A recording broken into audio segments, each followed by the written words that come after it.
Welcome back to Shrinking It Down. I am Khadijah Booth Watkins with the Clay Center for Young Healthy Minds at the Massachusetts General Hospital. Digital media is on the minds of all of us today, and we are thinking about how to be more vigilant and more media literate. And so we have compiled some of our greatest hits to help you think about what to look for, when you should be worried, and what you can do. And we've also kind of included some things to help you to have some conversations with your young person. Again, we're all worried about and thinking about how to be more vigilant and media literate. So we hope that our conversations help you to navigate this with your young people.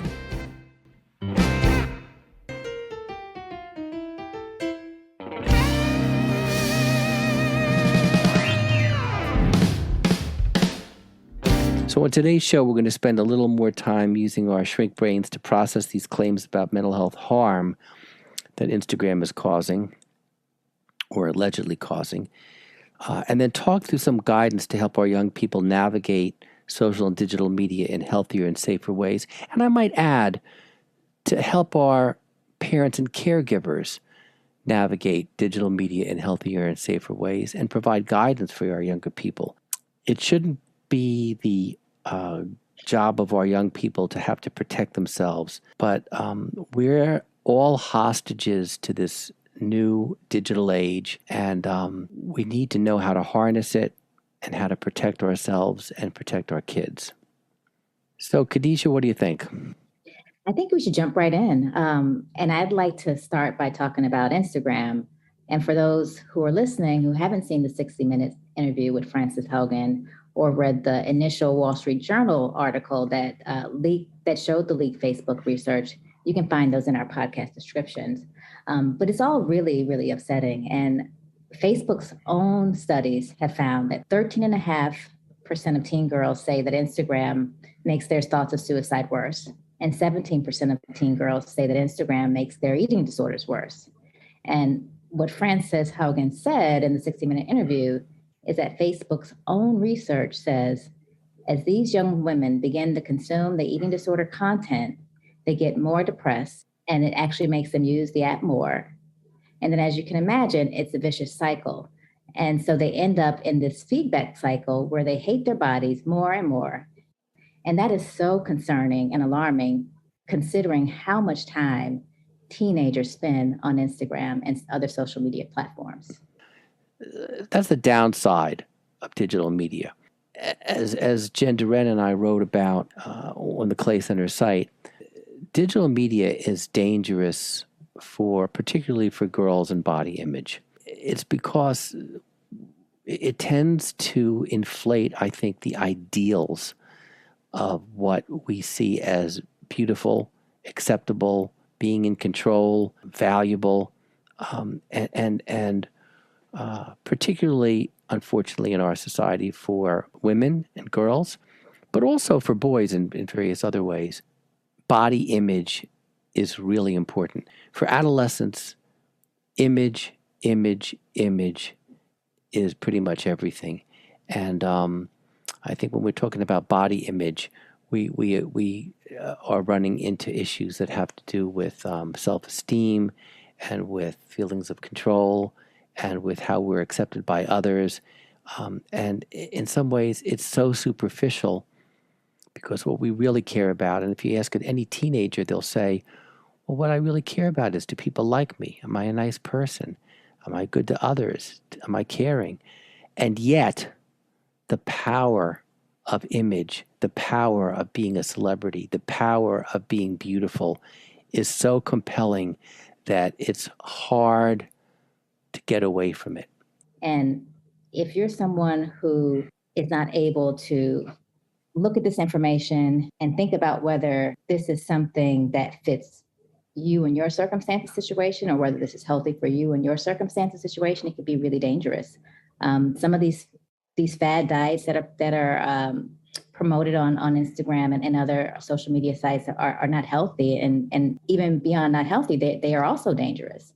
And online, everyone looks great and wonderful, and they look, refreshed, and they're glowing and they're glistening, but that's not always the truth, because it really is just what they want you to see. And I think I was talking to someone the other day. It's kind of like, give me the secret to your, Thanksgiving gravy sauce. But if I give you all of the ingredients and leave out my secret, you're not going to be able to make my gravy sauce. So they're giving you tidbits of what they want you to see, which is often a finished result, but they don't give you the big picture, the whole picture. And some kids are too young to realize there's some missing pieces here, this doesn't all add up.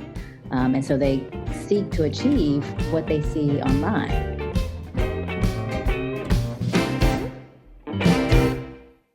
So one thing that jumps to my mind is how you feel body image affects self-esteem, and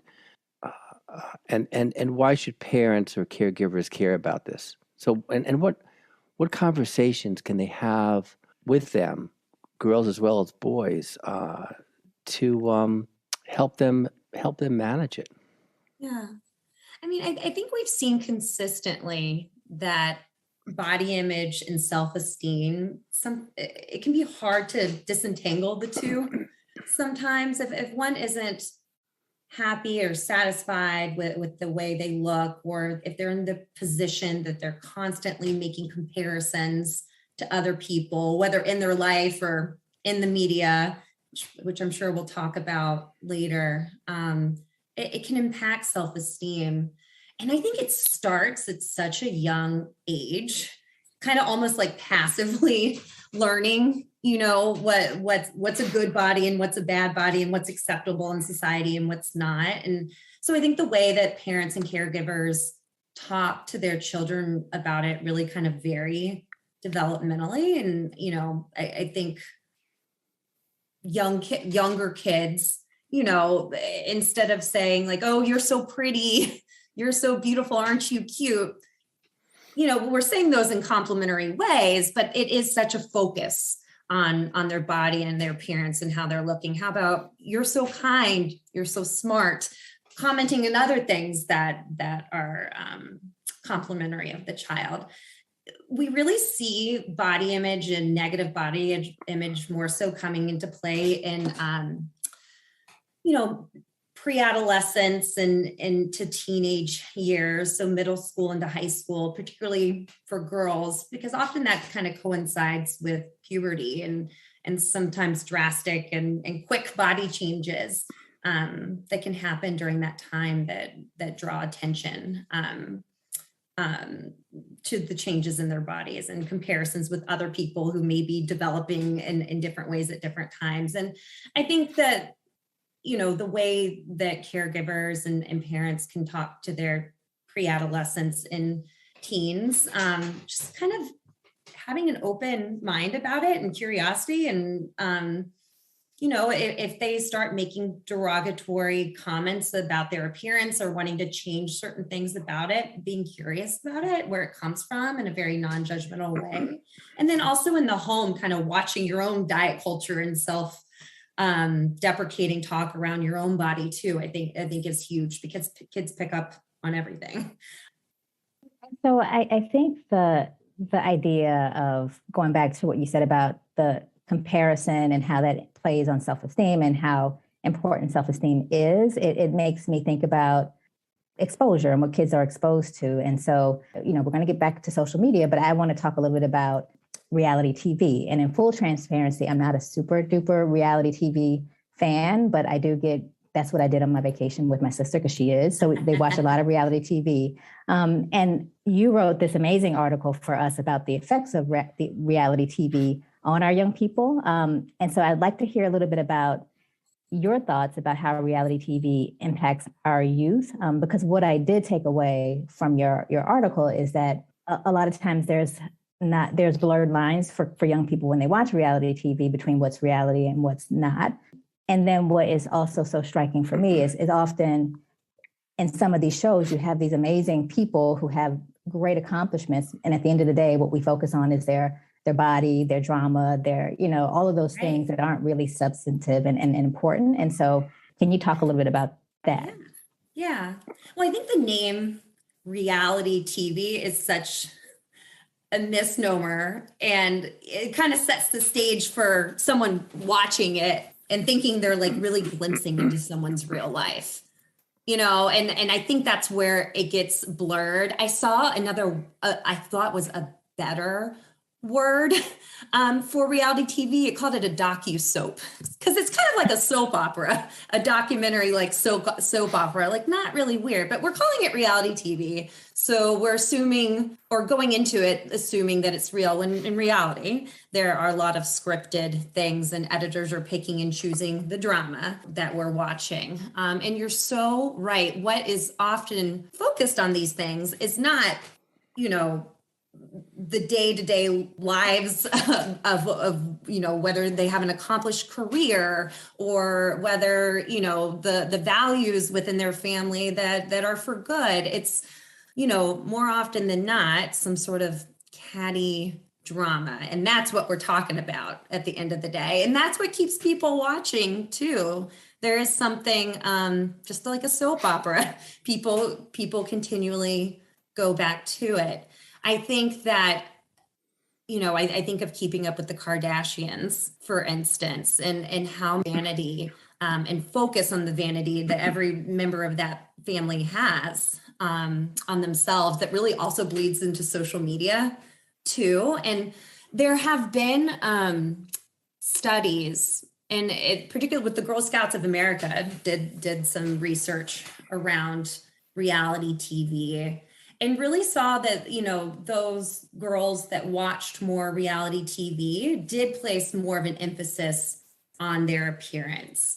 Now this, it's hard to say, correlation versus causation, like were people more focused on their appearance, more drawn to reality TV, but it was just pretty consistent across the board how those that watch reality TV do tend to have a more of a focus on their body image, vanity, and just a lot of interpersonal drama that occurs, that sometimes, particularly kids who are like younger and impressionable, can imitate in their own lives as acceptable, when as adults we watch it and we're like, whoa, that's like completely off base of what happens in the workplace or what happens in book club, Outlandish. Yeah. Well, are there any reality TV shows that you can think of that depict like ordinary, regular people in a truly more reality way, like that they're really focusing on the values and on the substance of the people? Yeah. What's so interesting is I was kind of thinking about that earlier today, and nothing jumped out in my mind. And so I think that says something. I also don't watch as much reality TV as I used to as well. So it's hard to say. I think that we try, but at the end of the day, TV is entertainment. And that's what draws ratings and draws people coming back. It's hard to think of something. I'm thinking about representation in TV, like more scripted things that I think we're seeing more and more, and even in like Disney and Pixar cartoons and movies, starting to see more representation of different sizes of bodies, which I think is a huge step. But I don't think we're seeing that as much in reality TV.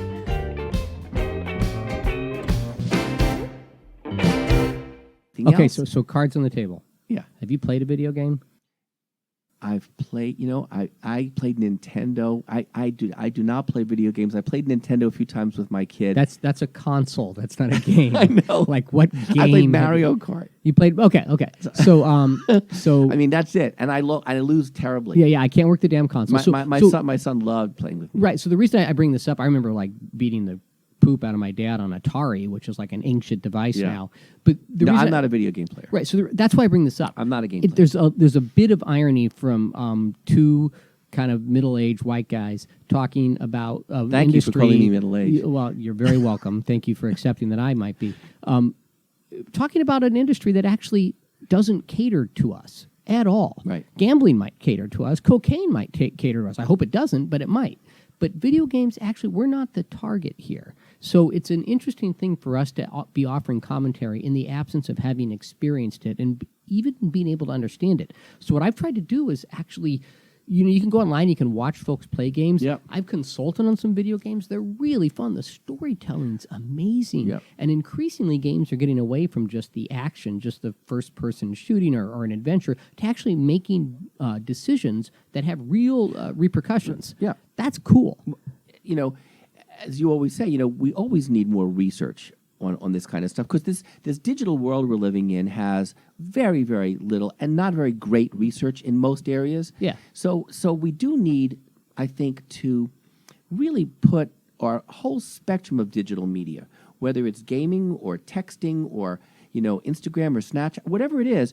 Okay. rock So bottom. let's cut to the chase then. We could talk all day about theory, but we're clinicians. We have a trade, right? Yeah. Like, parents come to us. They don't want to know like the philosophical underpinnings for how you define No, addiction. they or want not. to know wanna what to do. They want to Right. know what to do, and they So- want to know when to worry. Right. So, parent comes to you, let's say, and says, "Look, the new Red Dead Redemption, cool Western game, the new one, Red Dead Redemption 2. Took a while for it to come out. Just came out. My kid has been playing that for the last 12 hours. That's all they did this weekend was play this game for the last 12 hours, and that's what they can't wait to do tomorrow.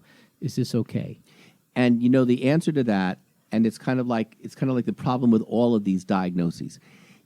It depends on how it affects your life and how it affects your kid.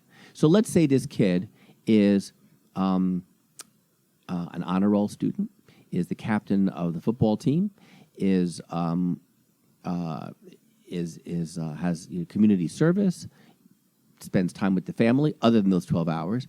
But so what's so wrong? So what I would say to the parent is to know how much of this is going to be a problem. It doesn't matter whether the kid meets a diagnostic criteria or not. Yep. It matters how helpful is it for his development? How old? First of all, I want to know the age of this kid. I want to know if he still maintains friends. 14 years old, So 14 male, multiple friends, B student, plays one sport, but has recently decided that he's not going to do his usual spring sport because he would rather stay in and play video games because he sees that people can go pro with this. I would say, it's a matter of watch and wait. I mean, how much does he give up? If he's giving up a sport, well, you don't have to play 3 sports. Is he giving up friends? Is he giving up academics? Is he giving up prospects of going to college? So what you're saying is, why make this something different? We already know how to make these assessments. There's nothing unique about a video game. It's the same assessment we would make for anybody who's doing too much of anything. If a kid stays in their room all day and reads as a means of sort of not engaging with the world, even if they're reading Dostoevsky, we might say, you know what? We got to get this kid out of his room. We got a at some problem. point. We got a problem. Yeah. So I think that's the point that you and I agree on this. It's whether or not we decide to call this dependency, and there's certainly brain studies that show that it looks awfully similar to things like gambling addiction or substance abuse addiction, for that matter. It lights up certain parts of the brain Right. that really kind of give you a charge. But there are plenty of things that light up that part of the brain Exactly. that we're cool with. Reading stories lights Right, up that part right, of the right. brain. Movies light up that part of the brain. We're not prepared to say just because the part of the brain that feels good lights up, that means there's something wrong. If anything, that would be a particularly So if a kid masochistic sat down stance. once a week and read Dostoevsky all day long and said, this is my reading day, and built that into his schedule and Yep. built that into his life, and then maybe wrote an essay about it in English class, no, I don't think parents would think that that's such a big problem because it's not the number of hours. It's the frequency. It's the duration. It's how it affects every kid. There's also a latency effect, or not latency age effect, but there's a latent effect. If you play like Grand Theft Auto, for example, after you play, you're likely to drive, guys especially, a little bit more recklessly for about a half an hour to an hour after you play. And that's been replicated multiple times. So one of the things we could talk about is sort of game hygiene. Like after you play a video game, don't Take a break. Yeah. No, seriously. No, like, no. I think we actually have to come up with these things. This Look, is a back new in the old days, technology. after Yeah. you came out of the Three Stooges movie, to show my age, people would kind of like act like Poke each other in the eyes. Yeah. They wouldn't hit each other over the head with a frying pan, but they would do stupid things, or after, an Austin Powers movie or after whatever kind of movie. There's a certain kind of imitative behavior that occurs after, kids will watch a film or a cartoon. Well, that's what Jackass is all about. Exactly. Yeah. And you want to basically say, that's what they say, don't do this. Okay. So I agree with you. So let's, since we have to wrap up, we're not sure that this meets the criteria for an addiction, but we're not sure that it doesn't either. And we're probably in agreement with the WHO and the APA. Right. It needs to be studied. It needs to be studied. One way to help kids process media in an emotionally healthy way is to make sure they're not just passive viewers, but engaged and aware of what they're doing. And now today we have a super expert, where our special guest to help us think more about this is Dr. Michael Robb, who's Senior Director of Research for Common Sense Media. He's been involved in research and educational outreach on issues involving media and kids for over 20 years. So welcome, Michael. So with your long history of research and guiding parents and teachers on how they can help kids navigate the different kinds of media, can you talk a little bit about media literacy and tell us more about what it is? Absolutely. So the word literacy usually describes the ability to read and write, and reading literacy and media literacy have a lot in common, right? So when you start with reading, you start with recognizing letters, and then you identify words and understanding what words mean. Then readers become writers. And then with more experience, readers and writers develop really strong literacy skills. Now, media literacy is the ability to identify different kinds of media and understand the messages that they're sending. So kids take in a huge amount of information from a wide array of sources, and far beyond just traditional media, like much more than just TV or radio or any of that stuff. Because you have text messages, you have memes, you have viral videos, all kinds of stuff. But media all shares one thing, which is that somebody created it, and it was created for a reason, right? And understanding that reason is the basis for media literacy. So somebody who's media literacy is really just someone who's learning how to kind of read media. And I think it's really important now, since the digital age has made it really easy for anybody to create media. We don't always know who created something. We don't always know why they made something, and we definitely don't know always whether something is credible. So that makes media literacy, tricky to learn and teach, but something that's definitely essential.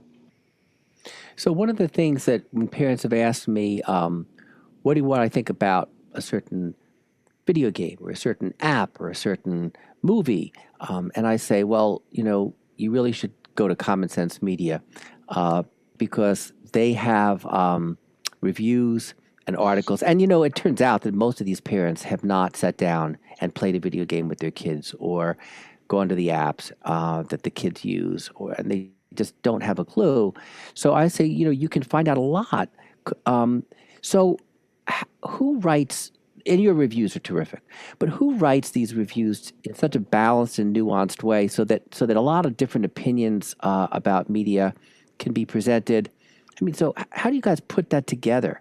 Yeah, thank you for the nice compliment. We have a great editorial team that rates a ton of different kinds of media, and it's all based on a developmental rubric that we've developed, right? And that rubric that we use is based on the best research we have on how media affects kids in different ways at different ages, right? We don't treat all kids as if they're some kind of monolith. So we rate media based on both age appropriateness. For some digital media, we also rate based on kind of what kinds of learning potential it might have. But we also know that every family and every kid is different. But all families need information to make great media choices. And so we break down the ratings into lots of different kinds of areas. So, educational value, how much violence is in a piece of media, sexual content, language, positive things like, is there positive messaging in a piece of media or positive role modeling, good representations. There's really no one size fits all solution for every family. So, people can take what we have and just kind of adjust for themselves. And, we also have parent reviews and kid reviews. And you can see that people sometimes disagree with us, and that's okay. So let's look at kids.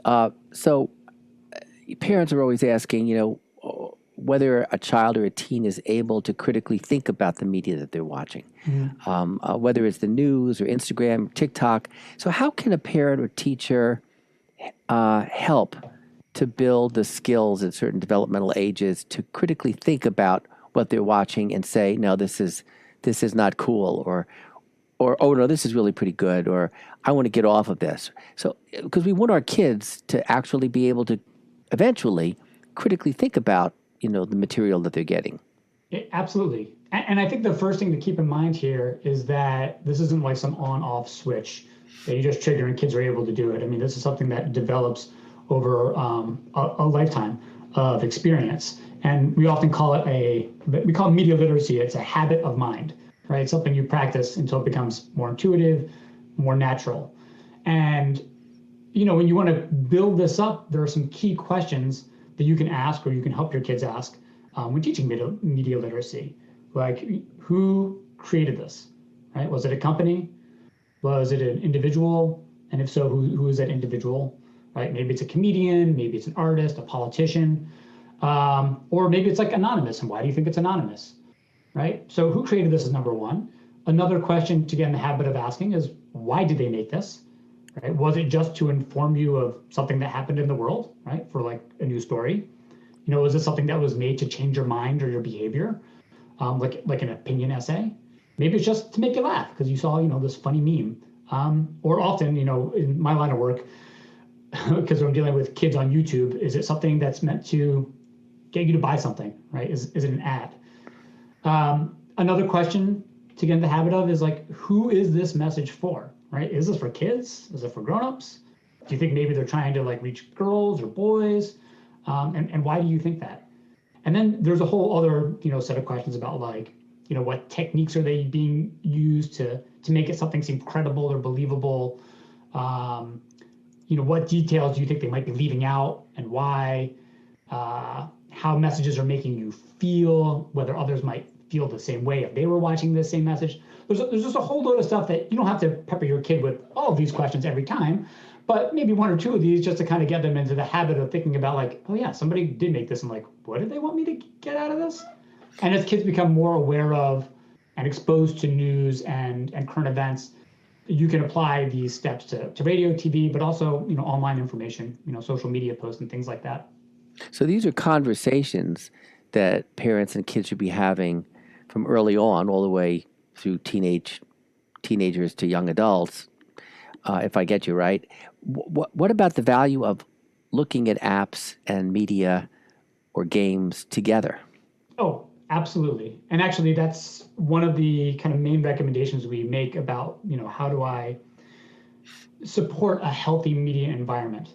So to the extent that parents can either co-view or co-play, apps or games with their kids, it'll give them an appreciation for what their kids are into.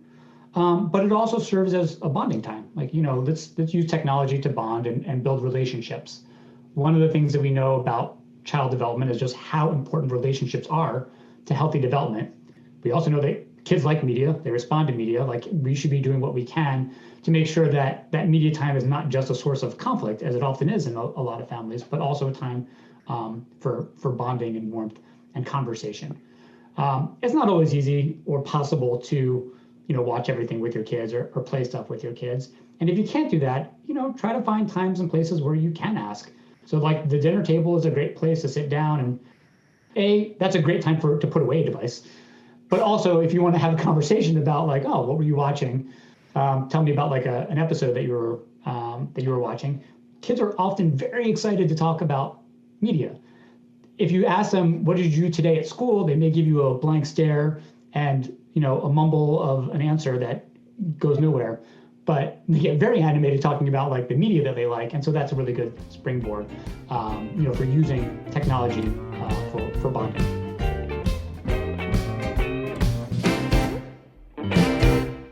Well, what parents ask me all the time, should I be looking at their cell phones, their texts, their emails, without their knowing it? And I say absolutely not. Why? I agree with you, but why? Why do you say it? Well, I say number one because they need to trust you and they need to know that you trust them.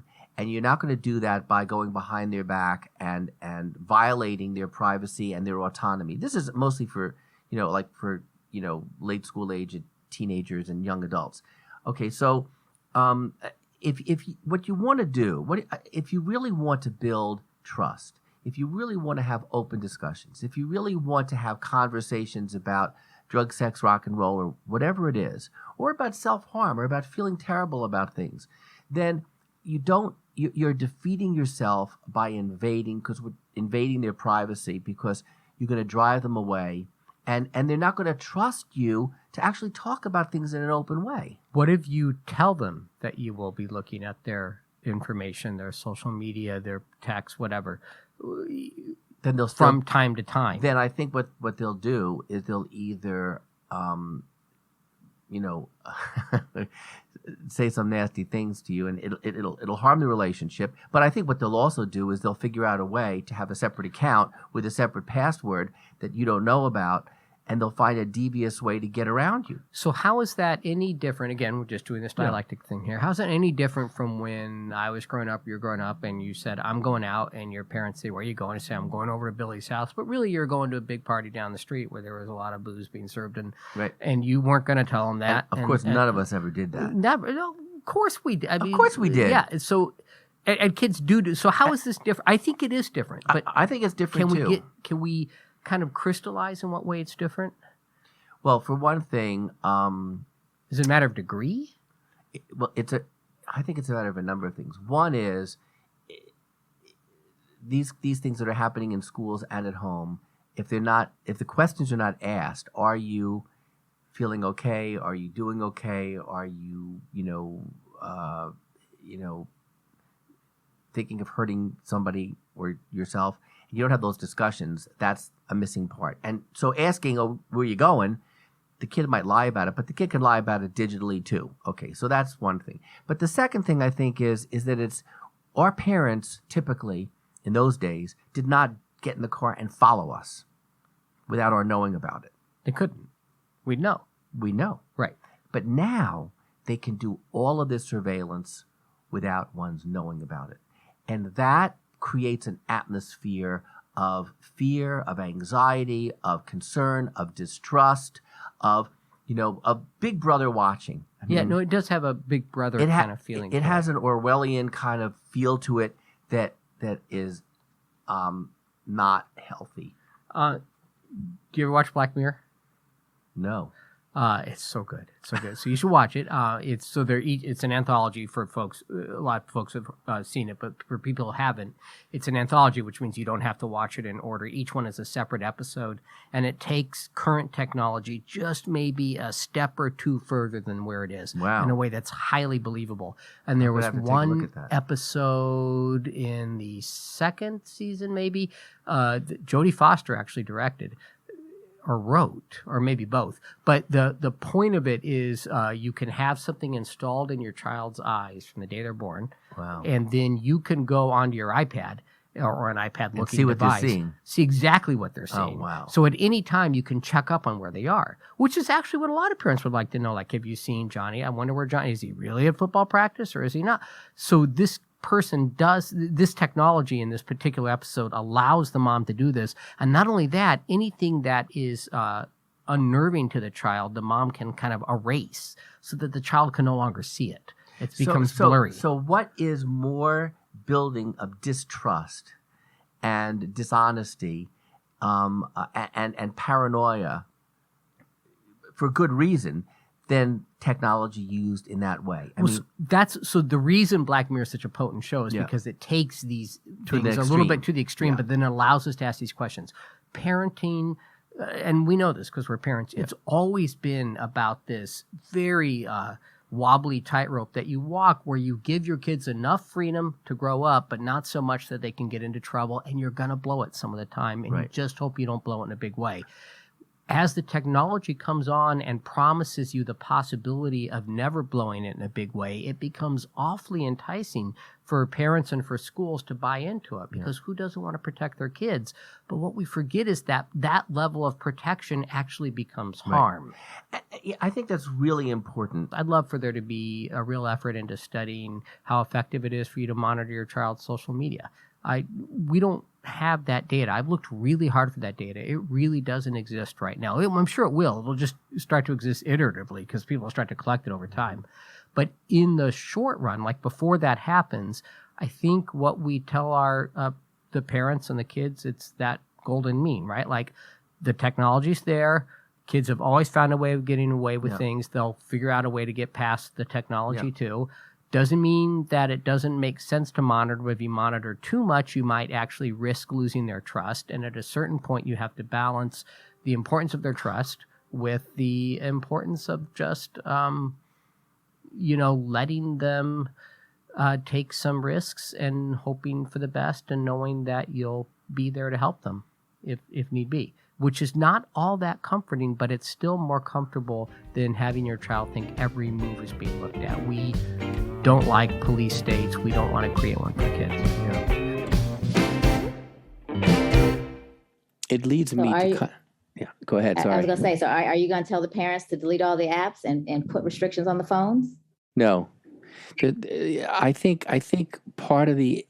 Absolutely not. I mean, we've learned, like I said, we've learned that censorship prohibition is never works. It backfires. What would be helpful would be to help adults as well as kids learn how to harness digital media for better rather than for worse. And that means, frankly, because of the power and the pervasiveness and the extent and the depth of this media, we really do need media literacy curricula from K through college and beyond.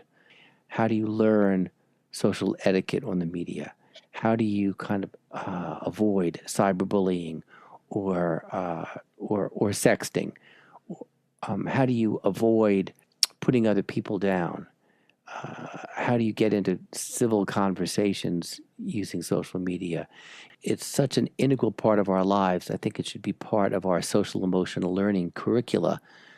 And I think that it's really important for us as parents to have that awareness and understanding of what their kids are doing and what motivates them. And so asking again, what apps do you use? Why do you use them? Show me how they work. Even inquiring for them, like, what do you like about these apps, or what do you like about social media? And do you ever encounter anything that makes you feel bad in any way? Anything that really just particularly like gets under your skin in any particular way? Would be really helpful in really understanding, obviously first what they're doing and why they're doing it, what motivates them, what drives them to use it.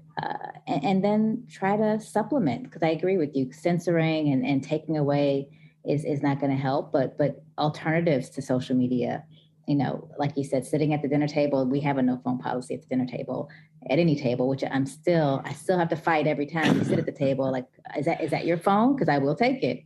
But we have phone time. We go out and we're out, doing something active outside together. Like, we put the phones away and we just try to be mindful in the moment and enjoying the activity or each other. But those things are important and they have to be deliberate. And again, just like you said earlier, if you don't put your phone down, we can't expect them to put their phones down. At any rate, thanks everybody for listening.